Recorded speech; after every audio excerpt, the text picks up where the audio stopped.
Is the legislature about to declare war on booze? A group of lawmakers are pushing to raise taxes on alcohol in response to a recent report out of the Boston University School of Public Health on drinking in the state. Researchers there found that alcohol was responsible for nearly 5% of all deaths in Massachusetts, and also that the income brought in by current alcohol taxes pales in comparison to the amount of money that alcohol-related care costs us. So is it time to raise alcohol taxes to cover those costs? Would that have any effect on how much people are drinking? And how likely is it that a push for moderation will gain traction on Beacon Hill? I'm joined now by the author of the report, David Jernigan, professor of health law, policy, and management, and the assistant dean for practice at the Boston University School of Public Health, and by Mike Deehan, reporter and co-author of the daily newsletter from Axios Boston. Thank you both for being here. David, can you detail what the costs are to the state when it comes to alcohol use and abuse, and contrast those costs to the revenues that the state is currently deriving from alcohol? Sure. The bottom line is alcohol costs the state about $841 per person per year. We take in about $11 per person per year. When you think about it on a per drink basis, every drink of alcohol consumed in this state costs us about $1.93. 77 cents of that is paid directly by government. Contrast that with the level of the tax on alcohol, which is less than a nickel a drink. I can understand, I think, the tax piece pretty easily, but it's harder for me to wrap my brain around what the costs are that are associated with drinking. So use me as an example, because most nights before I have dinner, I have a beer. If in, let's say, 10 years, I get mouth cancer as a result of that habit, I know it's obviously going to be bad for me, bad for my family, but how is it going to cost the state of Massachusetts? You're going to use the healthcare system more. That costs everybody.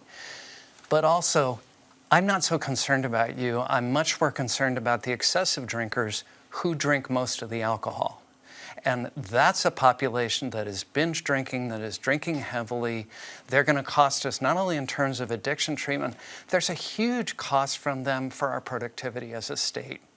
Not only do they have a shorter working life, this is the killer of 1 in 10 Americans of working age, but they also are less productive. The Monday morning effect, it's called presenteeism, which is people are at their desks, but they're much less effective because they're still working off the results of the weekend's drinking.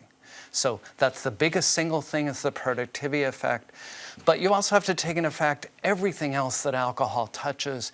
This is a product that affects 200 disease and injury conditions in the human body. And it has lots of secondhand effects. Drinking driving is what we're most familiar with, but domestic violence, child abuse, the list goes on. I have to say that having read the report, when you look at the number of negative consequences that are associated with it, it's somewhat dismaying. Mike, what is being discussed right now at the legislature when it comes to creating new laws to address this? I know that David gave a briefing to legislative members last week. You said about 50 people showed up. What are they talking about doing? Yeah, that really is where it starts, these types of legislative briefings.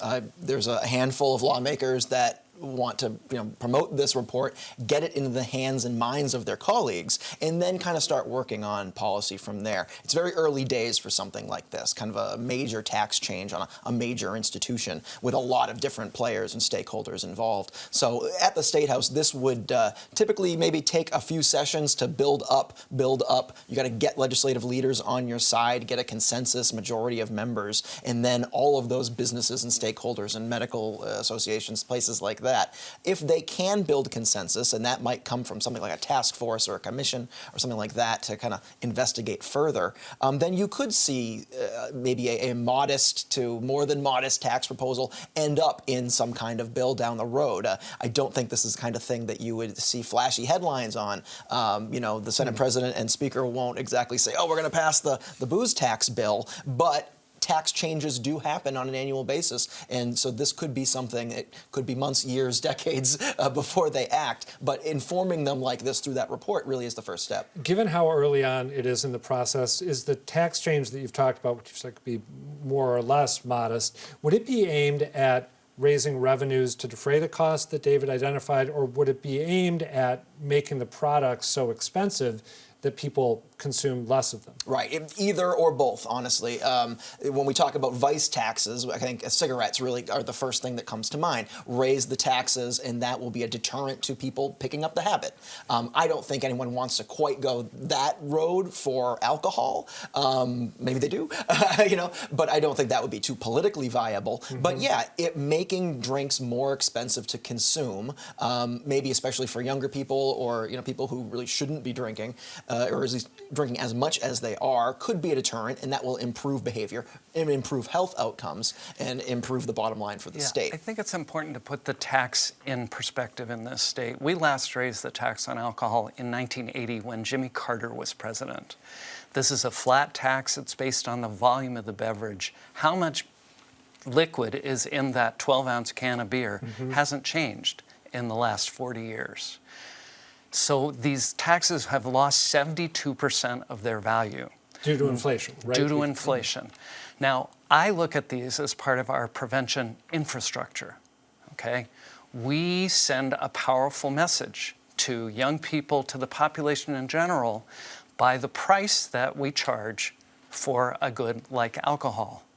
The fact that we haven't raised the tax suggests that we're failing our young people. When I was a kid in Massachusetts, the beer was a whole lot more expensive than the soda pop, the water, the milk, the orange juice. These days, you can go into stores and find that beer is the cheapest form of liquid available.